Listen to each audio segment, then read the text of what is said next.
welcome once again to the India Today Mood of the Nation poll brought to you by Karvi Research. The poll that's created such a big buzz, lots of comment on either side of the political divide, of the ideological divide, and much more. Clearly, this poll has struck a chord because it is, in a way, giving opinion on the hot button issues of the day, a snapshot of what the public out there feels way outside television studios. What we want to do at this time on the Mood of the Nation is to tell you how people perceive the state of the economy.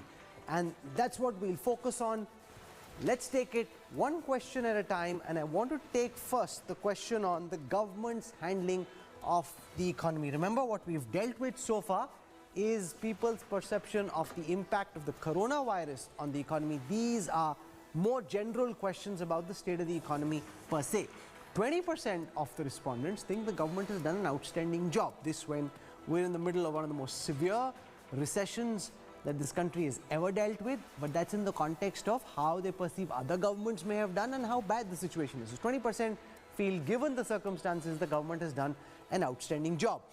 46% think the government has done a good job, which is about half the respondents in the poll. 21% think the government's performance is average. 8% think it's poor. What that essentially means, Rajdeep, is that given the circumstances and the adversity, the vast majority of respondents in this poll think the government's doing well. All these numbers coming just a few days ahead of the budget, which is going to be the next big sort of financial statement of this government. But if you look at it, Rahul, even on coronavirus, Mr. Modi, outstanding and good, came to around 73%. If you're looking at economy, it's coming to 66%.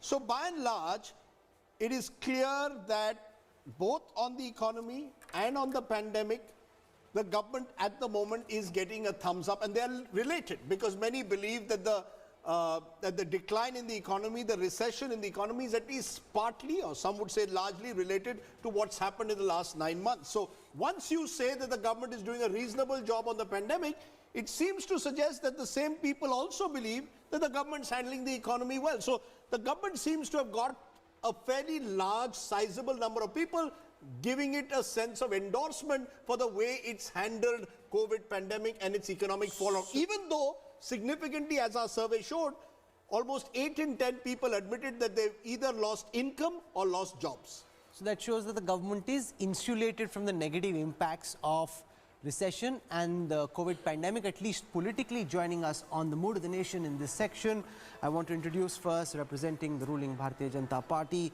Syed Zafar Islam. With us from the Congress is Supriya Srinath. For a corporate perspective, we have author Gurcharan Das. For a contrarian perspective, I have Arun Kumar. So let's get started. And I want to go across first and foremost to Arun Kumar, who has the strongest problems with the way the government is dealing with the current recession and the economic crisis. But the fact is, Mr. Arun Kumar, regardless of what the likes of you may think, when people across the country are asked how they think the government has done when it comes to handling the economy, 66% think it's either done an outstanding job or at least a good job. You know, I cannot comment on the survey. I've not seen the survey, you know, who's the people who have been surveyed, etc. But let's look at the economy. The economy was already doing poorly before the pandemic, and the rate of growth had been slowing down for 8 quarters, from 8% down to roughly about 3.5%. And then it tanked very badly after that. And, you know, a large number of people lost employment, as you yourself said, and a lot of people in the organized sector lost employment and incomes. But it's quite possible that people still think that given the circumstances globally, you know, the economy did reasonably well, the handling of the government was reasonably well. But if the economic data is anything to believe, then, you know, the economy was doing rather poorly. And the government, in trying to revive employment and trying to revive income generation, was not up to the mark. Because, you know, what happened was that people migrated to the rural areas, and there, you know, they looked for work in the Rural Employment Guarantee Scheme.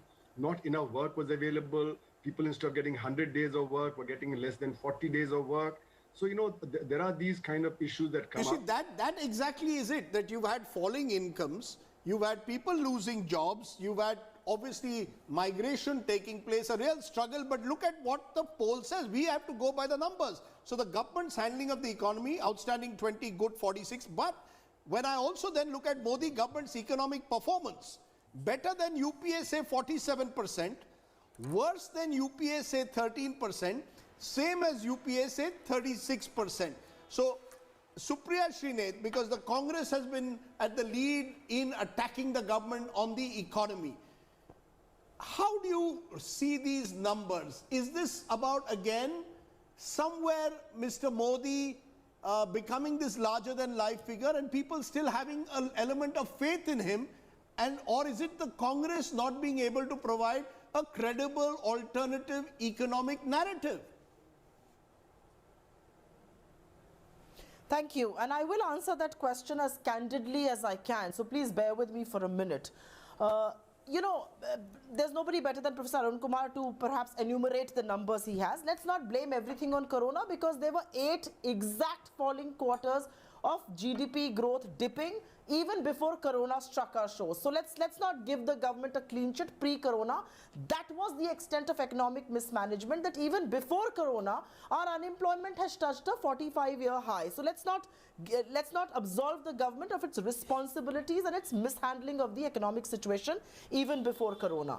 I am a little baffled. If 8 out of 10 people believe that their jobs were lost or their income has been reduced during the COVID crisis, I don't know how they are saying that they're all right with the government. So I find it very, very baffling. With all due respect to the survey, I might want to add one more thing. There is a real sense of fear in this country. So I don't know how candid people are being in these surveys, and you don't have to fetch too far. Look at the NIA and the kind of notices being sent to protesting farmers on Tikri or on Shingu border. So I don't know if people are really telling the truth about how they feel. So that set aside, whether it is price rise, where petrol prices are inching towards 100 rupee mark, whether diesel is at above 85, whether unemployment has peaked, whether production has dipped, which section of the Indian economy is today all right? Could it be, Gurcharan Das, So to say that the Congress may have not seized the moment, dismiss the numbers because they don't suit you or what you believe is the easiest thing. Gurcharan Das, could it be because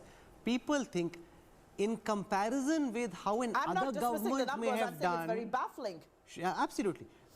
In comparison with how another government may have done, given the set of adversity, this government, in the view of the respondents in the Mood of the Nation opinion poll, seems to be doing well on the economic front. That's what the data says. You like what the data says, great. You don't like what the data says, that's fine too. But that's what the data is saying. Well, one has to have a degree of humility to accept what the data says and not try to contest the data. The issue really is this, that during this COVID period, there were 2 options before all the governments. One was to do giveaways, and the other was the route that India adopted and many other countries adopted, which was the response of monetary credit easing, allowing jobs to continue. In other words, instead of giving money for consumption, they ensured that nobody starved because the food was available to everyone. But at the same time, instead of giving money to stimulate demand, what they did was to do credit easing. All the expenses, the money was used, so that money would preserve jobs in the long term. And that, I think, is the right, I personally think that was the right response at this moment. But now, it is also but let's go to Zafar Islam. The fact is, credit offtake, you can speak to small and micro enterprises, they're still struggling with, just a minute ma'am, they're still struggling with credit offtake. The fact is, there is no pickup, a major pickup of the kind that the government claims there is when it comes to industrial production. There are some green shoots, but not enough. What I'm unable to, and Zafar Islam, when you look at these numbers, the government will say, look, we told you so. There's a V-shaped recovery. When I talk to people on the ground, small micro industrialists, they say, you guys are living in some cuckoo land if you think there is a V-shaped recovery. So, Zafar Islam, is the government in a way creating a perception of that things are getting better and creating a feel good when actually on the ground the feel good doesn't exist. Well, Rajdeep, allow me to respond, and I'm sure that nobody will interrupt me like I have not interrupted others. First of all, you must understand the impact of pandemic was 3 times more than the impact we had seen during global financial crisis. Having said that, the way pandemic was managed, but the way we had the Honorable Prime Minister and the Government of India has dealt the pandemic impact is something which has been appreciated by the whole world. And when you assess the economy, of course, we prioritize life over economy, and then when we were able to save life, then we prioritizing our economy. And now economy is back on track. And how do you assess whether economy is doing well or not? When you see economic activity and that it translates into various macroeconomic parameters, like, for instance, when you see the demand, power demand is growing, when you see the fuel demand is growing, when you see the tractor sales is growing up, when you see that freight is going up, when you see railways freight is going, when you see the actually translating into actual numbers in terms of collection, GST collection, which is going up. So all the parameters, economic parameters, if you see macroeconomic parameters, and these are the numbers which suggest that there is huge economic activity and economy is back on track, and it is showing a weak type of recovery, which is so evident. Shweta Poonj, where is the truth for you? Where is the truth, Shweta Poonj, between what we are hearing? Can I please come in? Yeah, okay, so Supriya Shrinet, why don't you quickly come in and then we'll go to Shweta Poonj. 10 seconds. Okay, Zafar, have your 10 seconds and then Supriya and then Shweta. Yes. Yeah, so and also, who revalidates when the economy is doing well? The global investors. Global investor, the way 1.6 lakh crore which has come, that only suggests as a testimony that they have faith in Indian government, they have faith in our leadership, they have faith in the economic policy which has been undertaken, they have faith in the reforms initiative which has been undertaken by the government. Now let her respond. Zafar Islam, let Supriya Shrinet now respond. Can I shape the question that Supriya needs to respond to? Please. Because Rajdeep said it's about perception. Now, Rajdeep and Supriya, you can shape perception on Article 370, Pakistan, Balakot, Pulwama. On the economy, it impacts every person's wallet. If your income is coming down, if you lost a job, then it can't be perception because you feel the state of the economy.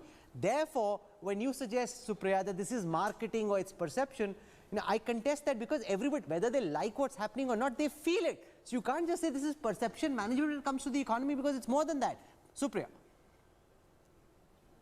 No, fair enough, and I will answer your question, but I am appalled that somebody like Syed Zafar Islam, who actually understands finance and economy, is actually saying things are back on track. We are going to end this year with almost a 10% contraction, and you believe things are back on track, Zafar? Do you really believe the words coming out of your mouth? And let me ask you a counter question. I don't know whether just a minute, Zafar. 48% this fiscal. No, just a minute. What about price rise? I mean, you are saying things are back on track. Let me ask you one more question, Zafar. There is private consumption, public investment, private investment and exports. These are the 4 wheels of any economy. 3 wheels of this economy have crashed. What feel-good factor are you But the talking Reserve Bank, about? Supriya Shrinet, the Reserve Bank is suggesting... No, 1 minute. No, Supriya Shrinet, the Reserve Bank is suggesting that we will be entering, that we will have a summer of recovery. The Reserve Bank has also suggested we will have a summer of recovery. No, and the Reserve Bank. Precisely. And the same Reserve Bank is also stating in no uncertain terms that, just wait. The same Reserve Bank of India is also stating in no uncertain terms we cannot loan our way out of this economic recession. We have to give a stimulus. That's the clarion call from the Reserve Bank of India. Why is the government of the day not responding to it? Let's go to Shweta Poonj on this seeming dichotomy between how people are losing their jobs or they're losing income, and yet they think the government is doing a great job on the economic front. How do you explain this dichotomy? Rahul, so I have to be honest, when we got the findings, my colleague and I, when we were going through them, we were also equally baffled. And that's when we started digging around and speaking to people. Now, yes, 2020 was a very, very difficult year, but there is a turnaround that's happening. And we have to remember that India is a very resilient economy. We cannot afford to be complacent. We cannot afford to lose our job and do nothing about it. I have spoken to small businesses, small traders who quickly reinvented. I spoke to a sari manufacturer in Gujarat. He was telling me that he was making saris of a certain fabric, which was slightly more expensive. After the pandemic, he's immediately rejigged his product portfolio. He's making cheap synthetic saris and he's making it for the domestic market. That's just one example of the resilience that the small and the medium and the micro entrepreneur has shown.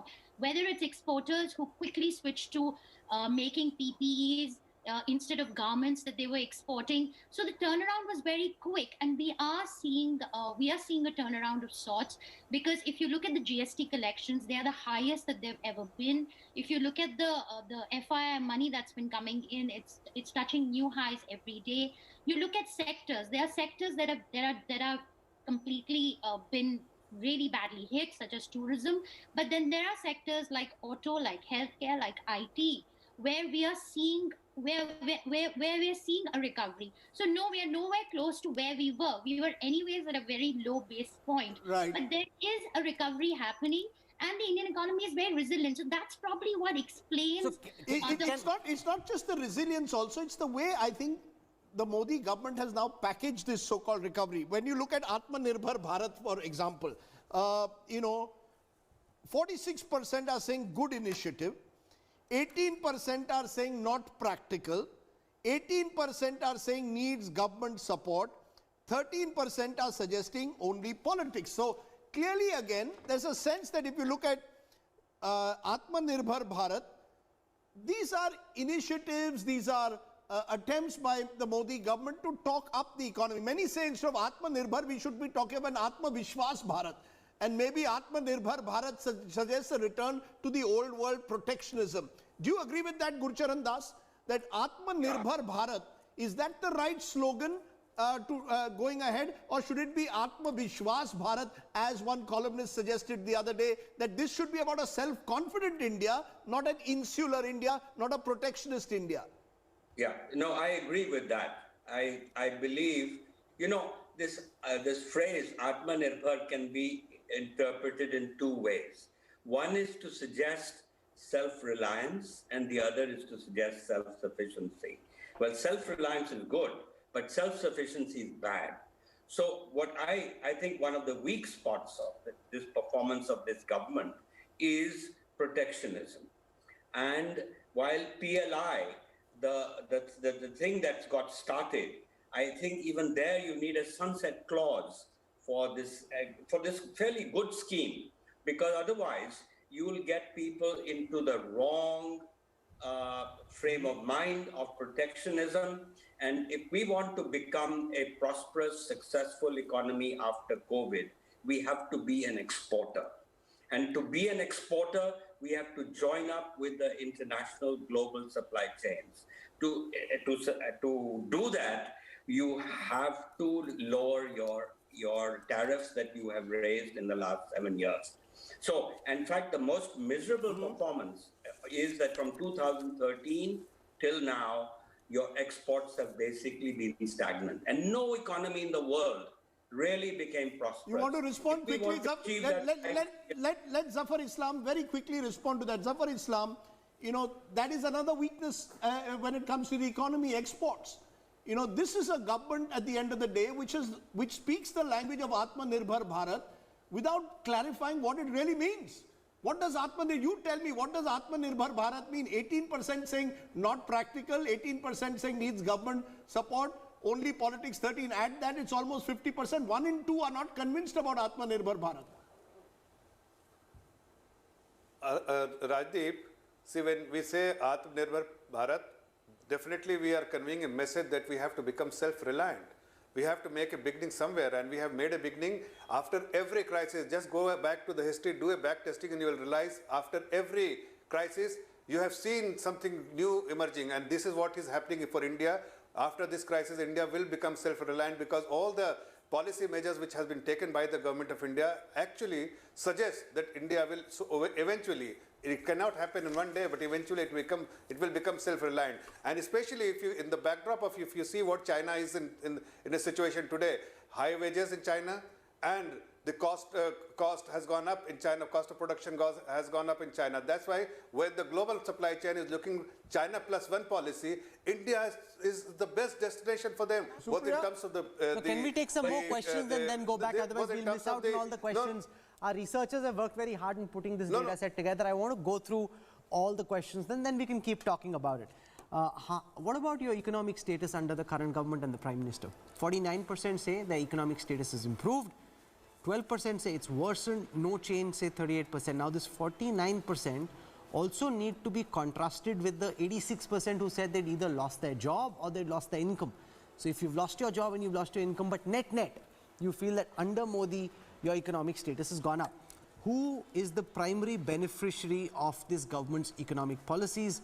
39% say only big business, 29% say both big and small business, 11% say not the salaried class, 8% say only small business, 8% say neither small nor big. Rajdeep, now this is problematic, where 4 out of 10 respondents say that only big business is benefiting from Modi's economic policies. You know, your economic status under Modi has improved, say 49%, is baffling in the context of 80% either having lost their jobs or have actually suffered a fall in income. So that is for the surveyors to really make sense of, which maybe Sweta will explain to us in a moment. But economic policies, who benefited, Rahul, is important. 40% are saying only big business. That's a large number. Zayyad Zafar Islam, and I think that's a problematic number. That's a problematic number. To Soot Boot Ki Sarkar, you deny it, the government works hard to ensure that that's not the perception. But in this poll, for what it's worth, 4 out of 10 respondents think only big business is benefiting from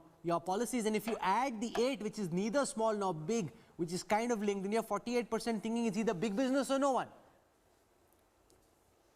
Actually, Rahul, if you just analyze the government's policy towards the people of this country and the businesses, we have, both in terms of the packages which have been announced, we have supported MSME business, we have supported middle class, we have supported the marginalized section of the society.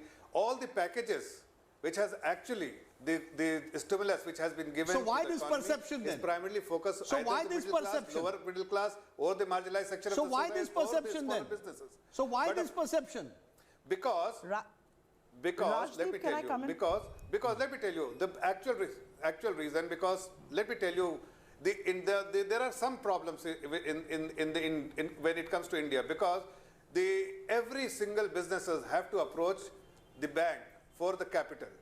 So when they need capital, they need resource raising, they need to access to a bank. Unlike other markets where they need they have a full-fledged capital market, they access to capital market to raise.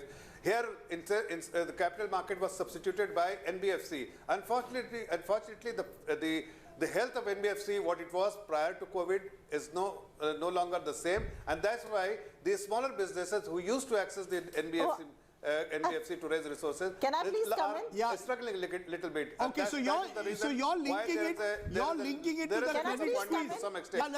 Yeah, let Supriya Shrinet now respond. Supriya Shrinet, 1 minute, sir. 3 lakh crore of support. No, let her respond now, because the fact is that this perception is something that you have pushed, Supriya Shrinet, Soot Boot Ki Sarkar or Ambani Adani Ki Sarkar. The fact though is that while you say that, according to Zafar Islam, the Prime Minister's signaling is not about Soot Boot Ki Sarkar, it's about MSME Sarkar. You know, I don't know why is Zafar saying the things that he is. He's been a good friend, so I refuse to understand. Are you telling me because NBFCs have shut down or NBFCs are squeezed for credit, people say that big businesses are benefiting? People say big businesses are benefiting because at the peak of the economic crisis, when the GDP was falling, the government gave the big businesses a big bonanza, a 1.5 lakh crore bonanza when the corporate tax was cut. And the big businesses used that as an opportunity to clean up their balance sheets. The government has written off loans worth 8.8 lakh crore rupees. Obviously, big business are beneficiaries. Look at the farm laws. The farm laws are skewed in favor of big business. Whatever you may say, whatever you're posturing, obviously the perception is big business is benefiting. And let us let us for a moment step back and say what Zafar Islam was saying earlier. Can I When respond? the economic crisis was happening, you had, please wait, you had the opportunity to take business away from China when US and China were on trade war. But your policies were so skewed that Bangladesh and Vietnam benefited. We did not get even a dime of business. Can I- Your commerce minister puts out a tweet that celebrates can I great. just We have, you know, we are import surplus. Import surplus is a bad thing for a developing economy. आपके fundamentals ही गलत हैं, sir. Import surplus एक developing economy के लिए बड़ी can I बुरी just खबर build है. on this आपकी data? factories चल Shorn नहीं of रही हैं. politics. That is the problem. Spend 30 The problem seconds is listening you to are me and looking then we'll away go from the across real to fault Syed lines. Zafar Islam. Okay. Who benefited from your economic policies? 39% say it's big business. Not the salaried class, say 11%. So the salaried class feel it didn't benefit them. If you were to add that, that goes up to 50. Neither small nor big is 8. So that's 58%. So 58% are essentially saying that neither small nor big business benefited, the salaried class didn't benefit, and only big benefit. So if you look at it net, 6 out of 10 respondents are saying that they didn't feel that the Aam Aadmi or the salaried class benefited from Modi government's economic policies. If you take the data seriously, you have to come to the conclusion that this is a problem area the government needs to address. Yes, Rahul, but at the same time, the fact is our poll is also giving 66% are giving him a thumbs up for economic performance, which is why I'm saying these numbers at some time baffle us. Shweta Punj, you want to respond to that because someone in a way has to explain this to our viewers. 66% are saying outstanding or good performance by the Modi government, and yet as Rahul points out rightly, more than 60% are saying that neither small nor big business nor salaried class have benefited from the government's policies.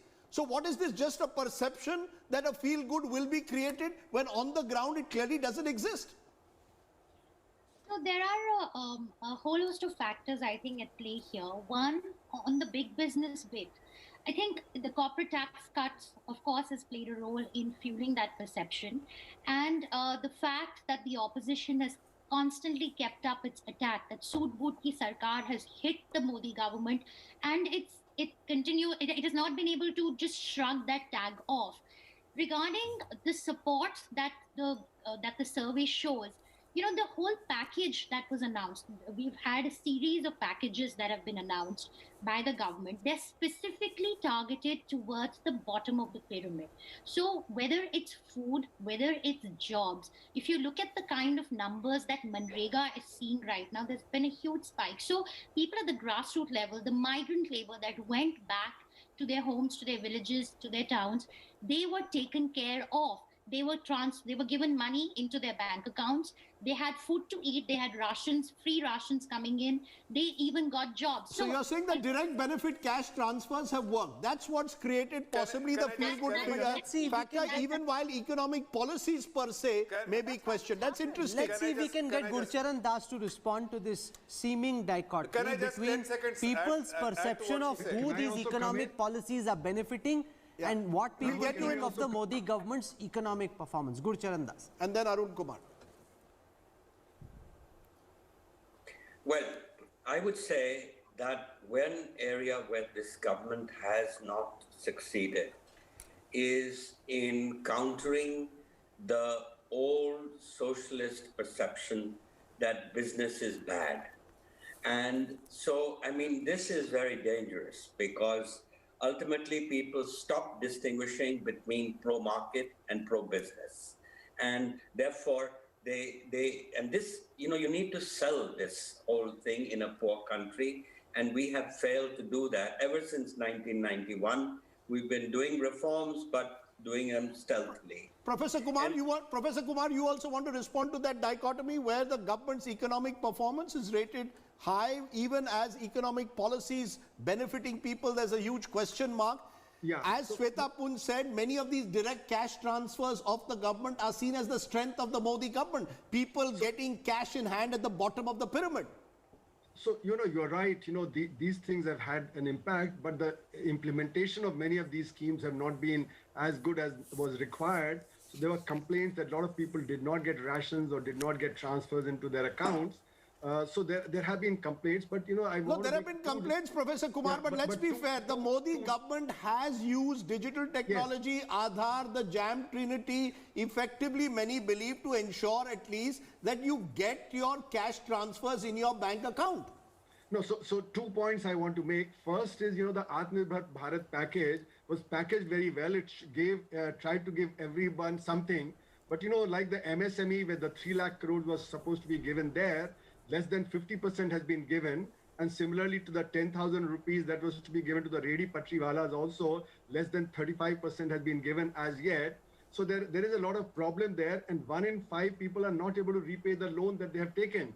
So there is a financial stress, and the RBI is saying that in the coming days and months, the banking system is likely to show much larger NPAs because these loans are unlikely to be paid.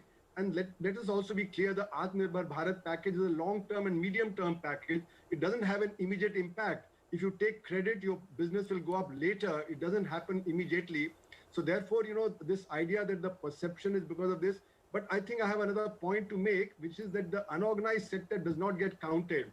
This GST data, etc., is all organized sector data. Railway freight is organized sector data. Airline travel is organized sector data. So all the data that the government is using, to claim that the economy is doing much better, what's called the high frequency data, none of that reflects the unorganized sector. It does not even take the agriculture sector into account. Okay. But that's a long-standing problem, not associated just with this government, and the government is trying to fix that. I want to move on. Sure. I want to move on, and I'll come back because we have a lot more to talk about. Rahul. How do people perceive the economy will fare from here? Will the situation improve in 6 months or get worse? 41% of the respondents think that the economic situation is likely going to improve. 17% say it will worsen. 36% say it will stay the same. Has there been a status change because of the government's economic relief measures in the context of the COVID pandemic? 35%, and this is very, very significant. Of all of what you have seen, this is one of the most key, that 1 in 3 respondents feel that their economic status has improved because of these relief measures. So without those relief measures, they were likely worse off than they are right now in the middle of a pandemic, which, Rajdeep, is what explains why people feel the way that they do. That is the direct benefit transfer, the various other relief measures which are going to them, which they feel is putting them in a better position than they would have been if they were working themselves. If not better, when you look at it, 35% are saying improved, 20% are saying worsened, same is 43. So you add 43 and 35, that's 78%. And I think that explains in a way this dichotomy. 78%, particularly those below a certain poverty line, have benefited through the direct cash transfers, either by getting the cash they were earlier getting or getting some of the benefits that the government announced post-pandemic. And I think that, in a way, it might explain it. But then you could look at that last number. Has the government done enough to control inflation? And this again staggers me, because 55% are saying yes, no is 35%. The reason I'm saying is that because there is a clear indication in recent months. No, the consumer price index is going up very substantially. Going up. So as is being suggested, petrol prices could well reach 3 figures. So there is a concern in some of these numbers. It's just that people love the Prime Minister and the government so much that they think he's doing a great job. Gurcharan Das, could it just be that they're so much in awe of or in support of the Prime Minister and his government, that take, for example, on the issue of inflation, where petrol prices are at a record high, we've seen fruit and vegetable prices spike as well, pulses prices spike. People think that the government, if this was any other government and petrol prices were where they were, the opposition would be on the streets. Jaitley, Sushma would have been on the streets against Manmohan Singh. Here we haven't had the Congress protesting as much, just making some noises on Twitter but not on the ground. And you've got people thinking that on inflation the government's doing well. Well, you have a good point. I think that there is a halo around this Prime Minister. And what is surprising is that we've had, the Prime Minister promised in 2014, Vikas, Sabka Vikas, Sabke Saath and all that. And Vikas was a code word for jobs. And jobs, clearly, whether you see the CMI data or other data, jobs have not come. And as pointed out earlier, the reality is that the economy had gone down from 8% down to 4% even before this pandemic. and that was a loss. That's No, a huge loss. so then why? So what explains it? So then what explains these relatively decent numbers? But it could be Can I please come in? the halo effect also of the toilet program, of receiving gas, cooking gas. There's a lot of positive feeling. I've read some surveys where people feel, and now this drinking water mission, they are really having an impact on people's lives. No, it is, but it also alludes to the failure of the opposition, Supriya Srinath. If petrol and diesel are at all-time highs and you can't create public support on this issue, because apart from tweeting you've done very little, then what would you get the government on? If your party was in government, BJP was in the opposition, they'd be taking to the streets every day doing Bharat Bandhs on the issue of rising petrol and diesel prices. Supriya? So I'm going to answer your question, but I will definitely say that data points us in a very different direction. I don't know how these people are saying they're satisfied with the economic performance according to your survey, because data is telling us that inflation, due to inflation, people are forced to dip into their savings. I mean, I hope everybody knows here 30,000 crore worth of money has been pulled out from PF, from Provident Fund. So I don't know who are these happy salaried souls who are saying everything is good with the Indian economy. As far as food inflation is concerned, at levels of 11%, it is unacceptable. And I refute the charge that the opposition is not doing enough. Where I will point you in the direction is that the government is either thick-skinned or totally shameless. 23 times excise duty has gone up. 48% hike in excise collection, and the common man is willing to pay 100 rupees for petrol and is being forced to pay so. So what kind of government? Are they deaf to the kind of protests? Are they deaf to common man's problems? I don't know. Okay, then, we were talking about big businesses. Look at the monopolies.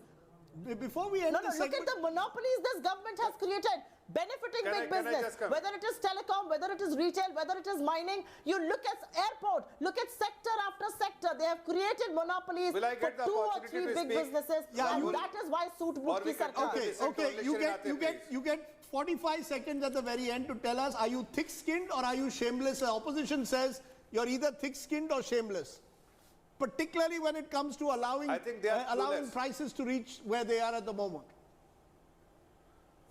I think they are clueless, they are blind, because if they need to really see the so it's clueless versus shameless. They must see the inflation numbers, headline.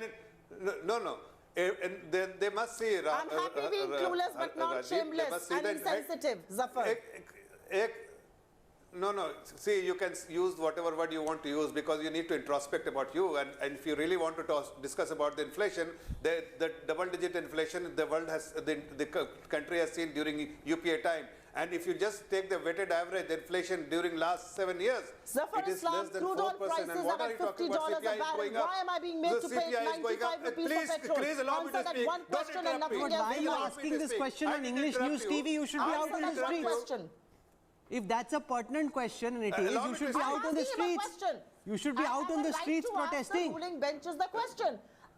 I have protested enough, Rahul. I can even ask the question. That's also my democratic right. If crude oil is at under $50 a barrel, why am I paying 95 rupees for petrol? That's a question I can legitimately ask, and every media channel must be asking that question and should be asking that question. Because this government is not cornered enough by media that is too cozy in this relationship, they seem they can get away with everything. Actually, no, you can't. And it is likely to come up further going forward. No, but you want, so I'm going to ask you one last. 95 rupees per litre for petrol is in control? Is that your idea of economic management? So then overall inflation, 95 rupees don't per you see litre the headline is good number? economic management, Don't you see the headline number? You've Don't you forgotten see all the economy and finance in you can go being all out of your way to by defend the this government. savings You're we doing a have very on poor job of it. Petrol prices. Don't you see how much we are making allocation to state out of this excise collection? 42% going to a state. You know, you held up state GST collections for the longest, even during the crisis. So don't go there. If at all you are so sincere and sensitive about it, during the crisis. So please don't go there, and please don't lie to the viewers, because numbers tell the truth. Okay, we're going to, we would like a fiercer, this country needs a fiercer debate on the economy. In fact, the media also needs to ensure that the economy is perhaps top of the agenda. A little more informed, if I may, as well. Yeah, informed debate on the economy. We've attempted to use these numbers to perhaps give a snapshot of how people are seeing the state of the economy. I appreciate my guest joining us. We need to take a break because we've got one more round of questions, Rahul, still to go, because part of the problem seems to be not just the government's seeming challenges faced on the economic front, but is the opposition good enough to capitalize on the government's failures? So in this mood of the nation, what is the state of the Indian opposition? Find out on the other side of a quick break. We're back in a very, very short while from now. Stay with us.